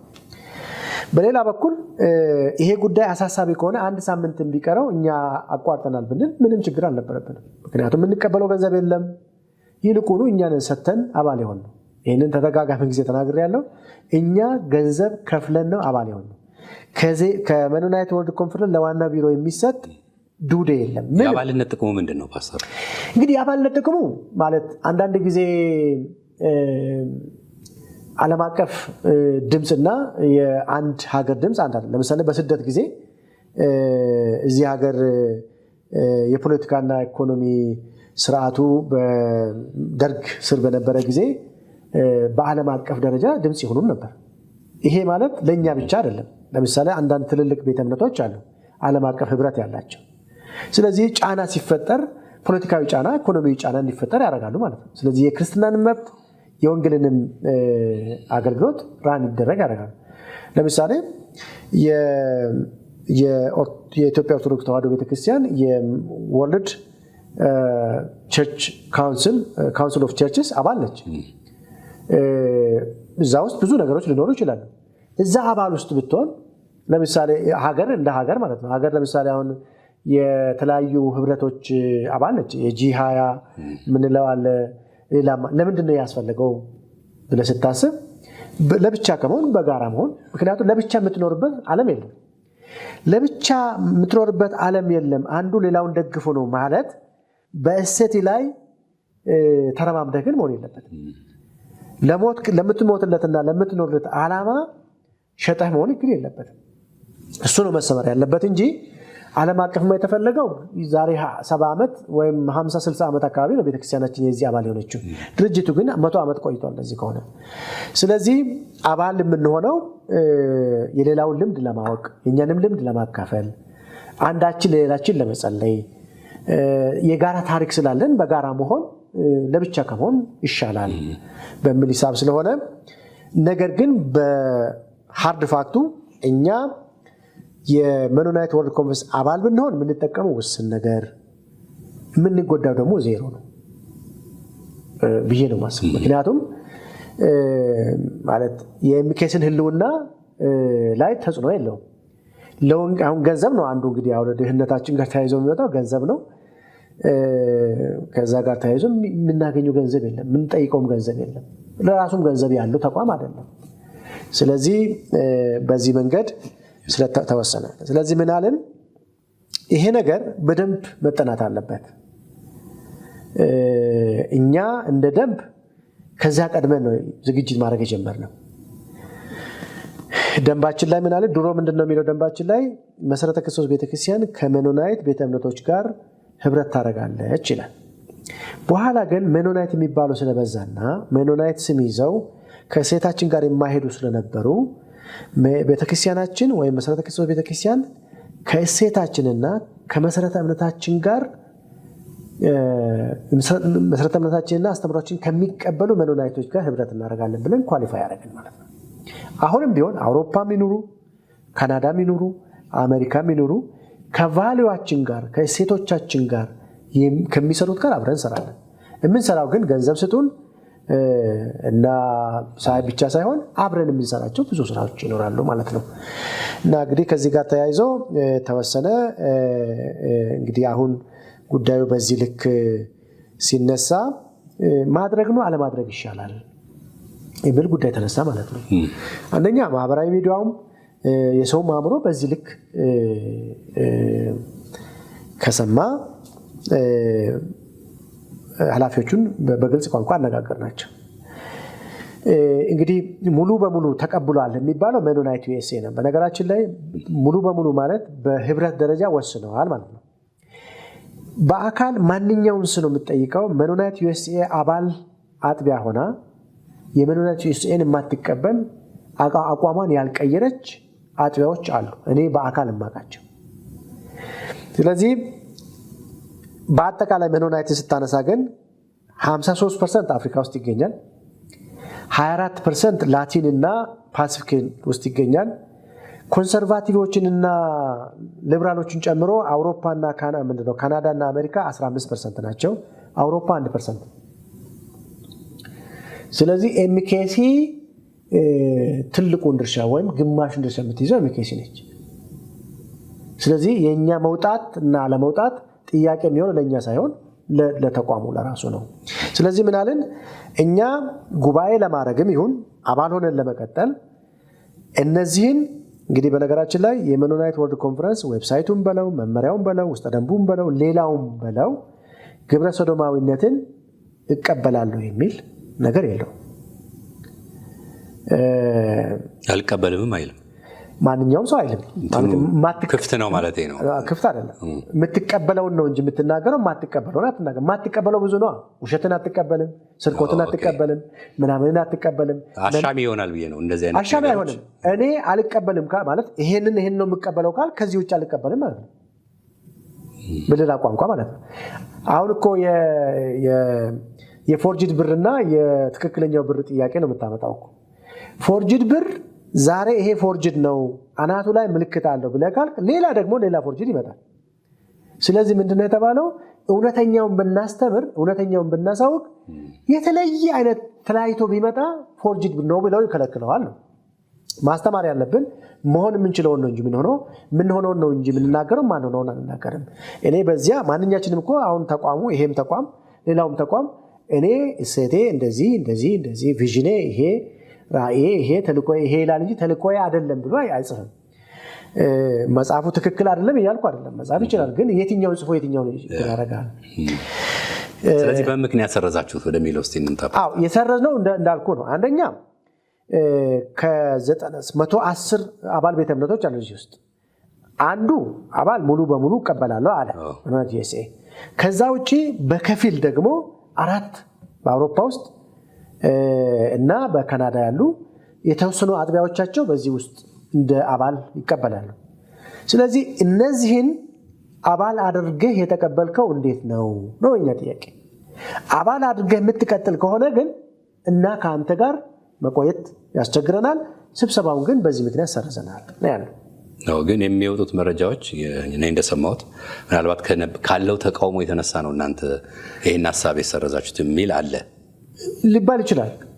ግን ጉዳዩ አይደለም ነው ማለት። ተቃውሞ እኮ ይሄ ብቻ አይደለም፣ ብዙ ነገር ሰው ይቃወማል። ሰው በዚህ ጋር የተገናኘ አይደለም። እናንተ አምናችሁበት ፈልጋችሁ ያደርጋችሁት ነው። ባናምን እኮ አናደርግም። አሁን እኮ ይሄ ተጽዕኖ የለውም ፓስተር ተጽዕኖ የለውም ማለት አትችልም። ማለት ሚዲያ እኮ ተጽዕኖ ስላለው ነው ሚዲያ የተባለው። 2/4ኛ መንግስት የተባለው እኮ ተጽዕኖ ስላለው ነው። ስለዚህ አድርጎባቸዋል ማለት ነው በአንድም በላይ። ይኸውልህ አሁን ቅድም እንዳልኩ ነው እኮ እኔ አሁን ለምሳሌ ገንዘብ እየተቀበላችሁ ሰውን በቃ ዲሞራላይዝ ታደርጋላችሁ፣ ዲሁማናይዝ ታደርጋላችሁ፣ ካራክተር አሳሲኔሽን ታደርጋላችሁ፣ ይህንን ደግሞ የሚያደርገው እንትና ነው ብዬ በጣም ማስነገር እችላለሁ። አትሸማቀቅም? አትናደድም? ስሜት አይነካም? ስለዚህ ይሄ ጉዳይ በሰው አእምሮ ውስጥ ባልተፈለገ መንገድ እንደዚህ ማድረጉ አንድ ተጽዕኖ ነው፣ ምንም የማይካድ ሀቅ ነው።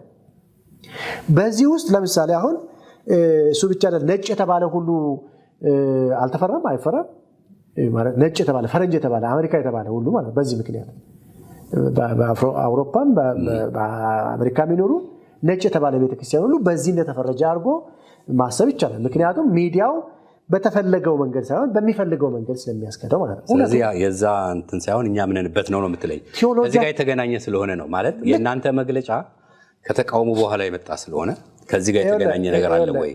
ሚዲያ አየር ላይ ነው ያለው፣ እኛ ቤት ውስጥ ነው ያለ ነው።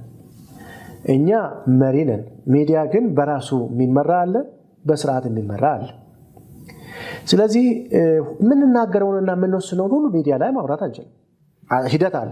ከዛ በፊት የተወሰነ ነው የተወሰነ አይደለም ማለት ነገርኩህ እኮ ከመጀመሪያ ጀምሮ የመጣንባቸው መንገዶች ቪጂለንት ነበረን ነው። አሁን ማለት ኤምኬሲን ኤምኬሲ ያደረገው ሚዲያ ነው እኮ ልትለኝ ነው፣ ወይም ክርስቲያንን ክርስቲያን ያደረገው ሚዲያ ነው ልትለኛ ነው። ሌላ አነጋገር ግን ማለት ሚዲያ ተጽዕኖ አያደርግም ባያደርግ ትላለህ። ለምን ሚዲያ የተባለ ግን ቴዎሎጂን ግን ሊያስተምረኝ አይችልም። ማምነውን ግን አንተ ላይ ያመንከው ልክ አይደለም ማለት አይችልም። ቤተክርስቲያኒቷ እኮ ሚዲያ ሳይኖር ነበረች። ስለዚህ በምን እንውሰደው ፓስተር? ለምሳሌ የእናንተ አቋም ነው የኛ ቀድሞ የመጣ አቋም የኛ አቋም ነው 4 ነጥብ። ኦኬ ማማናል ማለት ነው።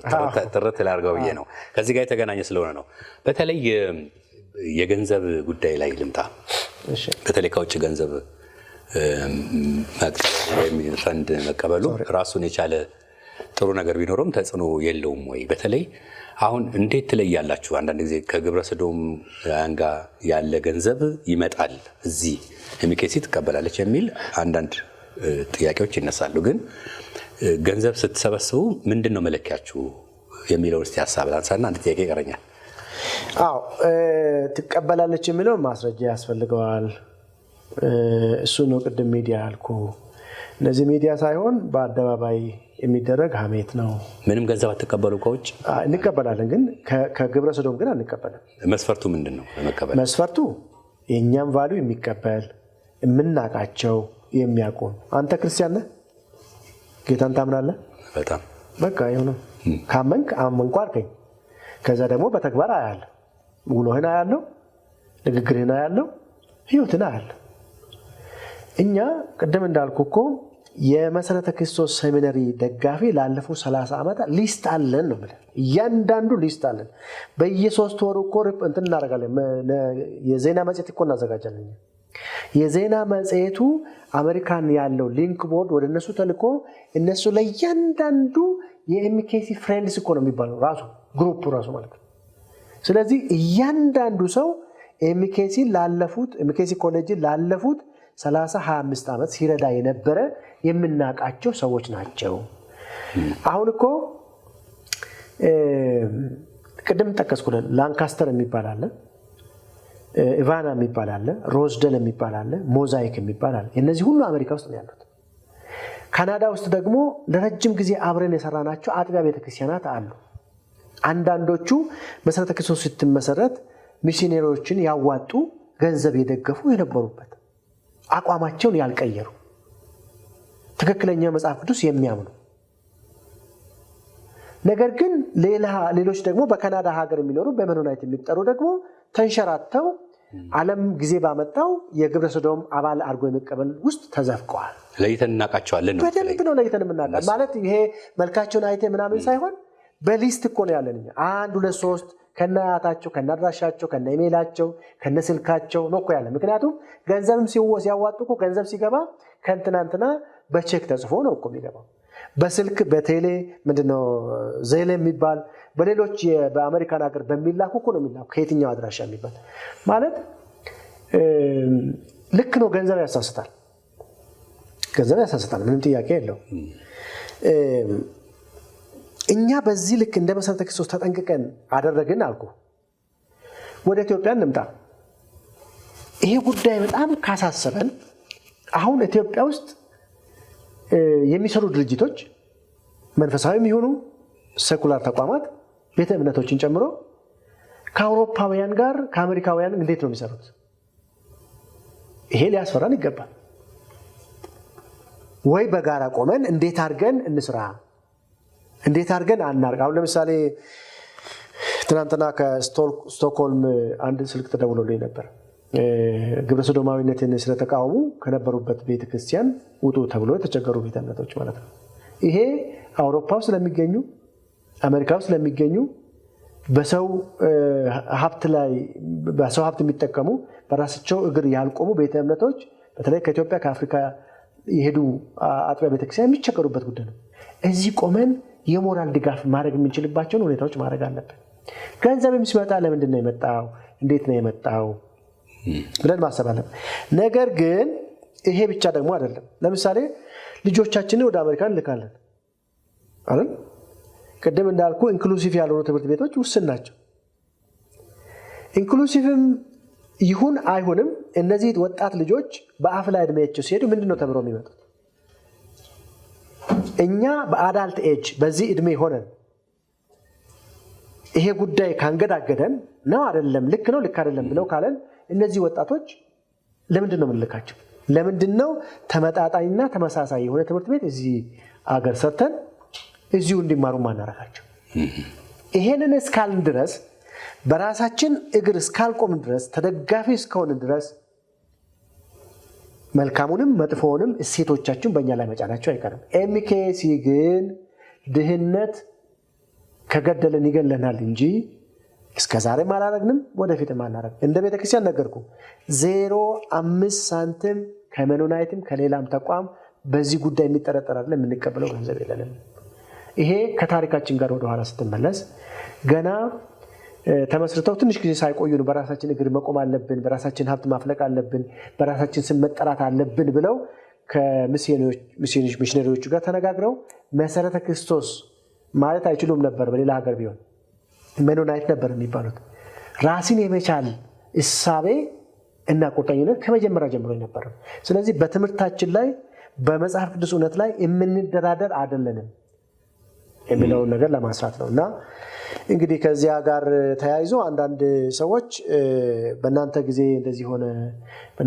እንደዚህ ሆነ እንደውም አንተም አንስታል ሲባል የሰማሁት ንስሐ ግባ ሲባል በዘር ውስጥ ገባ የሚባል እሹም ተነስቷል ሲባል ሰምቻለሁና ዲቴል ነገር አልናገርም ግን ሁሉም በሚመራበት ዘመን በእግዚአብሔር ጸጋ ባለው ልምድና ዕውቀት ይመራል ቤተክርስቲያን ቋንቋው ግን ትክክል አይደለም በእናንተ ዘመን ሲባል ምን ታስበው ነው በእናንተ ዘመን የሚባለው ሁሉም ዘመን ነበረው አይደለም ቤተክርስቲያን ያገለግላል ከዛ ቤተክርስቲያን ወደምትመድበው ይሰራል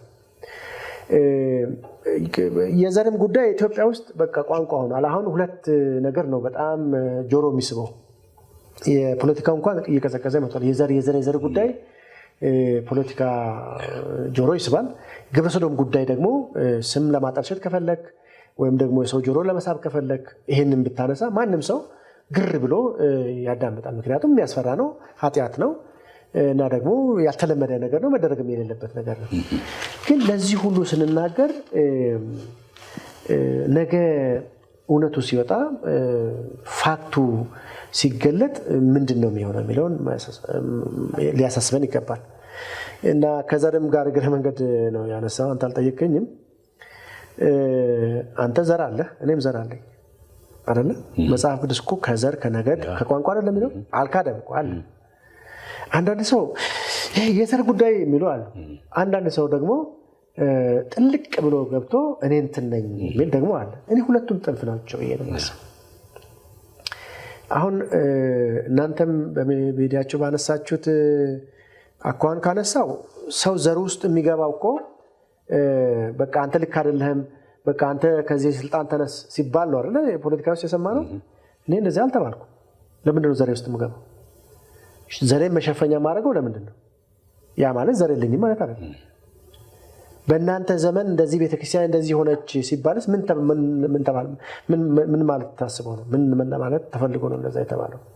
ስለዚህ በዚያ ልክ መውረድ እንዳይሆን ነው እንጂ የመጣውን በመጣበት መመለስ የሚቻልባቸው መንገዶች አሉ። ቋንቋም ስለጠፋ መናገር ስለማይቻል አይደለም። ግን የዘር ጉዳይ ሲነሳ ከዚህ በፊትም ስለሰማሁት ሌላም ጋር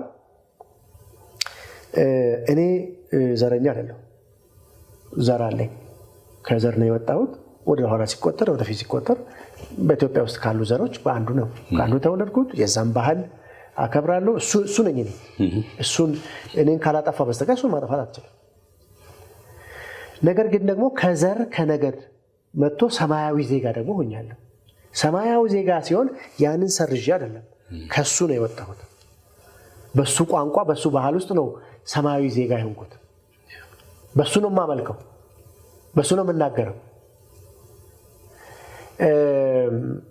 ነገር ግን የቋንቋ ጉዳይ ሲነሳ ቅድምም እንደተባለው አንዳንድ ሰዎች አሉ ወይ ክርስትናው በደንብ ያልገባቸው ወይ ፖለቲካው በደንብ ያልገባቸው መሀል ላይ ያሉ እና ዋና ቢሮ የአንድ ቋንቋ ተናጋሪ ብቻ ሆነ ብሎ ከውጭ ሆነው የሚደውሉ አሉ። ይሄ በደንብ ፊት ለፊት ሰዎች ሊናገሩ የሚችሉት ነገር ነው። መቼ ነው እንደዚህ የሆነው? ለምንድን ነው እንደዚህ የሆነው የሚለውን እኔ አልዘርዝሩን አልናገርም። ግን ዋና ቢሮ ላይ መጥተው ትክክልም ባይሆን ማን አንተ ዘርህ ምንድን ነው፣ ኃላፊ ላይነት ያለ ዘርህ ምንድን ነው፣ ያኛው ምንድን ነው ብሎ ማየት ይቻላል። እኔ በእውነት ለመናገር እኔ ጋር የሚሰሩትን ሰዎች ወደ 60 ይሆናሉ። ዘራቸው ምን እንደሆነ ተወሰኑትን ነው አላውቅም። በኃላፊነት ደረጃ ወደ 5 ነው 6 ኃላፊዎችን እንዲጠሩ በእኔ ፕሮፖዝ አድርጌ ለቦርድ አቅርቤ ጸድቋል። ዘራቸውን አይቼ አይደለም። በዚሁ አጋጣሚ ግን ከእኔ ዘር አንድም ሰው አላመጣሁም። ከ6ቱ የእኔ ዘር የሚባል አንድም ሰው የለም። ይሄ ፋክት ነው። በሌላ በኩል መሰረተ ክርስቶስ ሴሚናሪ የሚመረቁ ሰዎች የአንድ ዘር ነው ስማቸውን ሲሰማ ብሎ ያለኝ ሰው አለ። ይሄ በኢሜል የተጻፈ ስለሆነ ላሳይ ይችላል። እና ምን ላድርግ ማለት ምን ላድርገው? ዛሬ አልተጀመረም። እኔም ተመርቄበታለሁ። በእኔም ጊዜ አንድ ሊበልጥ ይችላል። እኔ ምን ላድርገው ማለት ኮሌጁ ለሁሉም ክፍት ነው። እና አንዳንዱ ነገር እንደዚህ ስሰማ የክልል ዋና ጸሐፊዎችን ሰብስቤ እንደዚህ ይወራል፣ እባካችሁ ይህንን ጉዳይ አታንሱ፣ ማጠፊያው ይቸግረናል፣ በኋላ እንደዚህ ተባልኩ ደግሞ ብሎ የሚነሳ ሌላ አካል ይኖራል። ይህንን ማጠፍ ያስቸግረናል። ፖለቲካ ሌላ ጉዳይ ነው፣ ክርስትና ደግሞ ሌላ ጉዳይ ነው። እና ደሳለኝን ሳይ ጠላሁ ማለት ይቻላል፣ አልፈልግህም ማለት ይቻላል። አሁን እንደሚባሉ ስልጣን በአንድ ቦታ የተጠራቀመ ነው፣ ሁሉን ነገር የሚፈልጠው የሚቆርጠው እሱ ነው ማለት ይቻላል። እውነት ነው ውሸት ነው ሌላ ጉዳይ ነው። እንኳንም አልሰራም፣ ችሎታ የለህም፣ ስልጣንን አልተጠቀምክም እንኳንም ማለት። በሌላ በኩል ደግሞ ከተጻፈው ለፕሬዝዳንቱ ከተሰጠው ስልጣን ውጭ ወጣሁም ከተባለ የሚያየው የሚገመግመው የሚያርመው አካል አለ። እሱ ምንም አያሰጋኝም።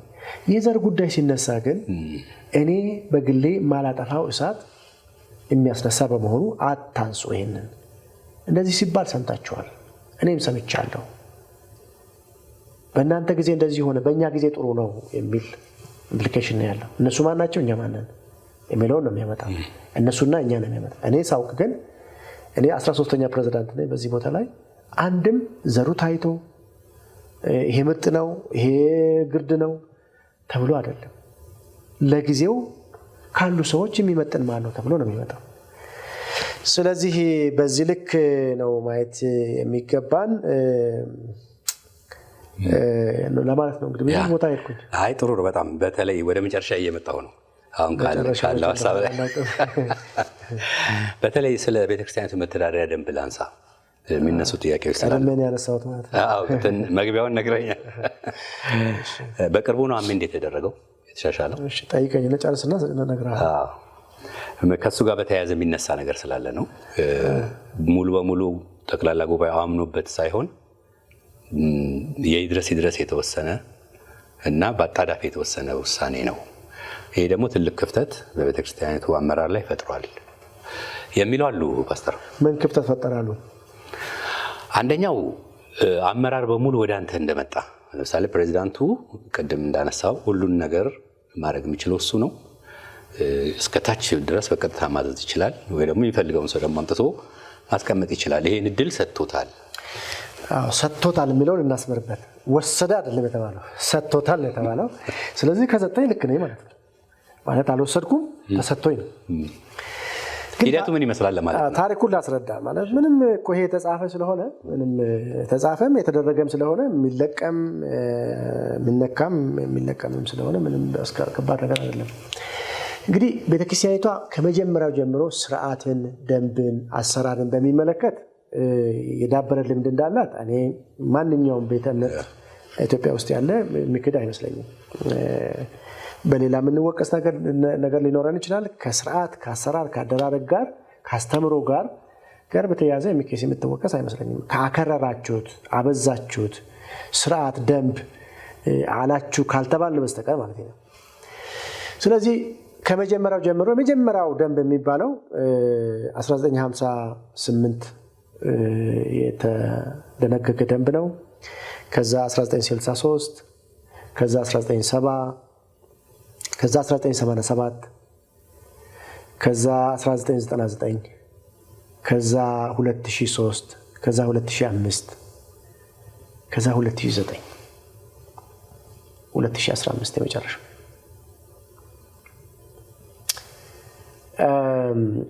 ትልቅ ለውጥ የመጣው 1999 2009 እና 2009 ነው። 2015 ላይ ያለውን እነግርሃለሁ። እነዚህ ሶስቱ ናቸው። 1999 2009 እና 2015 2009 ላይ ሴቶች መሪ መሆን ይችላሉ አይችሉም የሚል ትልቅ ዲቤት ነበር። መሪ አይሆኑም መጽሐፍ ቅዱስ ይከለክላል የሚል በአንድ ሳይድ፣ አይ መሪነት ጸጋ ነው ጾታ አይደለም ደግሞ የሚል በሌላ ጎን። በኋላ ከብዙ ክርክር በኋላ ምን ተደረገ? አይ ጸጋ ነው፣ ስለዚህ ሴቶችም ፓስተር መሆን ይችላሉ፣ ሽማግሌ መሆን ይችላሉ ተባለ። ስለዚህ የአጥቢያ ሽማግሌ ጉባኤ የሚባለው የአጥቢያ መሪዎች ጉባኤ ተባለ። ሽማግሌ የሚለው ወንድ ስለሆነ መሪዎች ጉባኤ ተብሎ ተሰየመ ማለት ነው። በኋላ ደግሞ 2009 ላይ ስትራቴጂክ ፕላኒንግ ሰራን። እንግዲህ 2099 ላይ ትልቅ ሽፍት የሆነው ይሄ ነው። 2009 ላይ ደግሞ ስትራቴጂክ ፕላኒንግ ስንሰራ ምንድነው ቤተክርስቲያን እንዳታድግ እንቅፋት የሆነው ሲባል ስልጣን ያለው ቼክ እስከ መፈረም ድረስ አንዳንድ ውሳኔዎችን እስከ ማድረግ ድረስ ያለው የቦርድ ሰብሳቢውና በቦርዱ አካባቢ እንጂ ቢሮ ተቀምጦ የሚሰራው በዋና ጻፊም ይሁን በጠቅላይ ጻፊም ይሁን በፕሬዝዳንትም የሚሰራ ሰው ስልጣን የለውም። በክልል ደረጃም የለውም።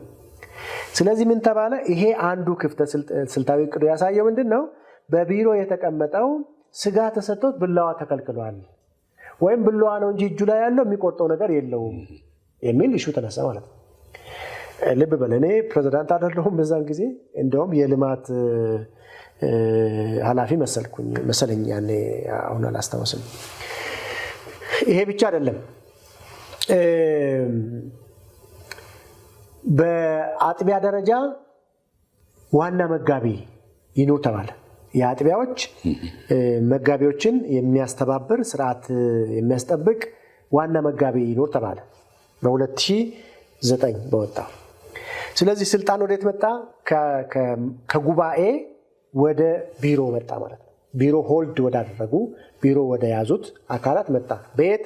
በዋና ጸሐፊም በፕሬዝዳንትም ደረጃ ማለት ነው።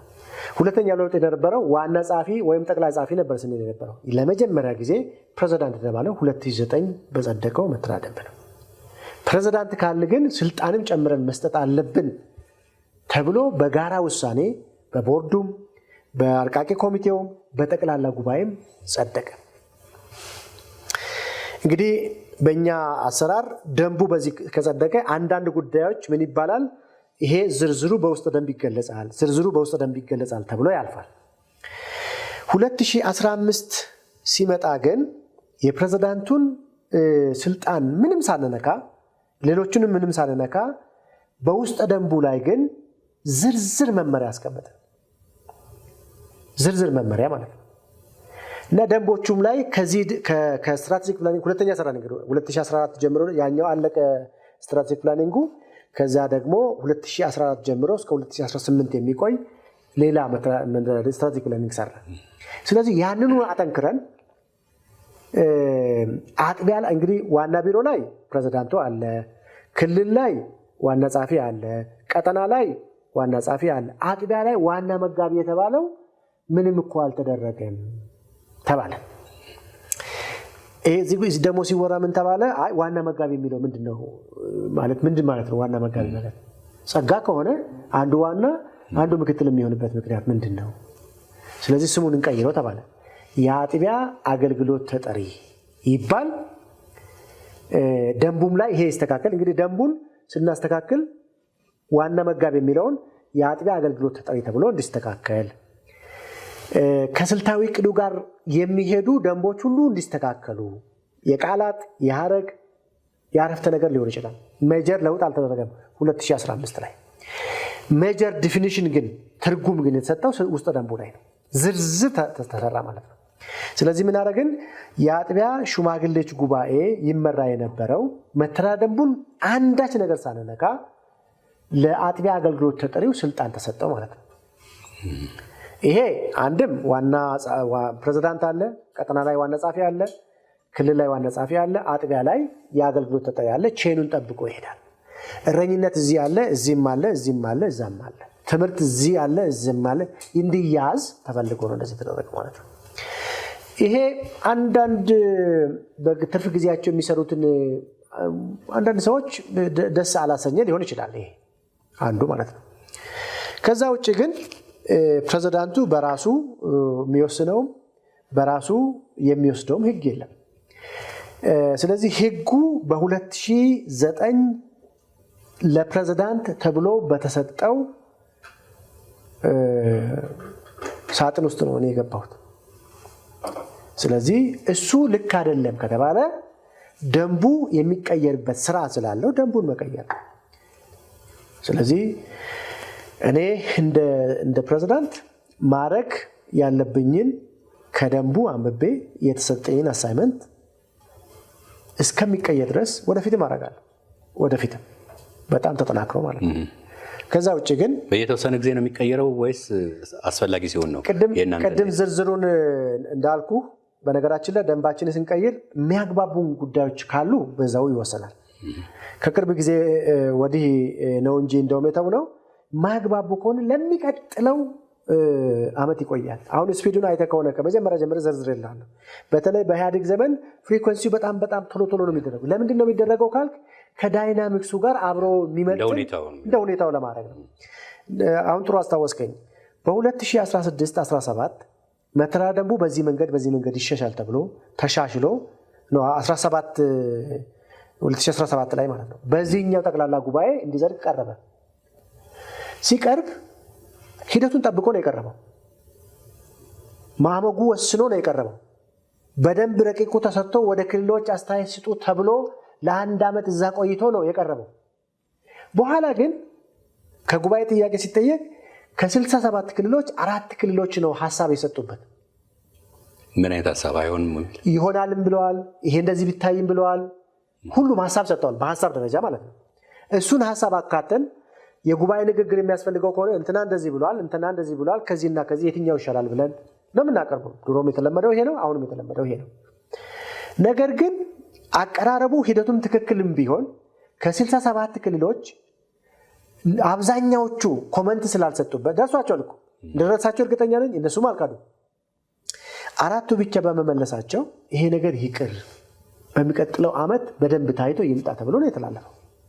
ስለዚህ ስታቲክ አይደለም። በቃ ይሄማ መቀየር አይደለም፣ ሙቼ እገኛለሁ እንደ አይባልም ማለት ህገ መንግስት አይደለም። ይሄ ማለት ለወንጌል በሚመች መንገድ የሚሰራ ነገር ነው። ስለዚህ ተሻሽሎ አልጸደቀም ገና እየተሻሻለ ነው። በሚቀጥለው ጠቅላላ ጉባኤ በ2018 ጠቅላላ ጉባኤ ይቀርባል። ስለዚህ ሁሉም ስላላመኑበት የሚለው ይሄ ነው። እሱን እንግዲህ አሁን ሁሉም ማመን የለባቸው። እንዴት ሁሉ ያምናል ማለት? ጠቅላላ ጉባኤማ ካላመነ አይጸድቅም እኮ። ደንቡ እኮ እንደዛ አይቀበልም። ደንቡ እኮ ደንብ አይሆንም ጠቅላላ ጉባኤ ካላጸደቀው። ማጽደቅ ብቻ ሳይሆን እነሱ ካጸደቁ በኋላ ቦርዱ እያንዳንዱ ወረቀት ላይ እኮ ይፈርማል።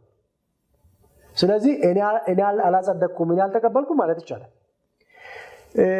በሌላ በኩል ደግሞ ይሄንን ስናጸድቅ 2/3 ድምፅ መጽደቅ አለበት።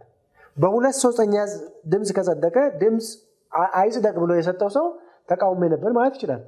ግን በህጉ አለመገዛት አይችልም። ህግ ሆኖ ከወጣ በዛ ውስጥ እስካለ ድረስ ህጉ እኔን አይገዛኝም ማለት አይችልም። ህጉ እንዲሻሻል ግን በህጉ መንገድ ነው የምንሄደው እንጂ ህጉ አይሰራም በማለት ህጉን ማሻሻል አይቻልም። ይሄ አሰራር። ኦኬ። ስንት ዓመት ነው የፕሬዝዳንቱ? 2 ጊዜ ነው በደንቡ መሰረት ማለት ነው። የእያንዳንዱ ስለሚለያይ ብዬ ነው። ድሮ 4 ዓመት ነበር ለረጅም ጊዜያት እንዳልኩ ከ2009 ይመስለኛል ካልተሳሳትኩ 5 ዓመት ያገለግላል አንድ ሰው። ከ5 ዓመት በኋላ ዳግም ከተመረጠ 5 ዓመት እንደገና ያገለግላል። ከ10 ዓመት በኋላ ግን የመጨረሻው ሁለተኛ አይመረጥም። ግን ቤተክርስቲያን የሚሰራበትን ቦታ ታሰማራለች። ፈቃደኛ ከሆነ ቤተክርስቲያን በምታሰማራው መንገድ ሊሰራ ይችላል። ስለዚህ አንተውን ወደድክም ጠላህም 4 ዓመት አለኝ። ከዚህ በኋላ እንታዘዛለን። 4 ዓመት በጣም ነው የማመሰግነው ፓስተር። ሰፊ ጊዜ ወስደናል። ታንኪዩ። ተመልካቾቻችን ከፓስተር ደሳለኝ ጋር የተከታተላችሁት ፕሮግራም ነው። እንግዲህ ሰፊ ሀሳቦችን ያነሳ ነው። እውነቱ የት ጋ ነው? የተነገረው ነገር ምን ድረስ ያስኬዳል? የሚሉትን ለማጥራት ነው ውይይት ያደረግነው። እንደተከታተላችሁ ተስፋ እናደርጋለን። እናመሰግናለን። የካሜራ ባለሙያዎችን፣ ኤዲተሮችን፣ በተለያየ መንገድ አብራችሁን ያላችሁን ሁሉ እናመሰግናለን። እስከዚህ ሰዓት ድረስ አብራችሁን ስለነበራችሁ እናመሰግናለን። ቀሪ ፕሮግራም እንድትከታተሉ ጋብዛለሁ። ዳንኤል ተስፋዬ ብሬያችሁ ነበርኩ። ሰላም ሁኑ።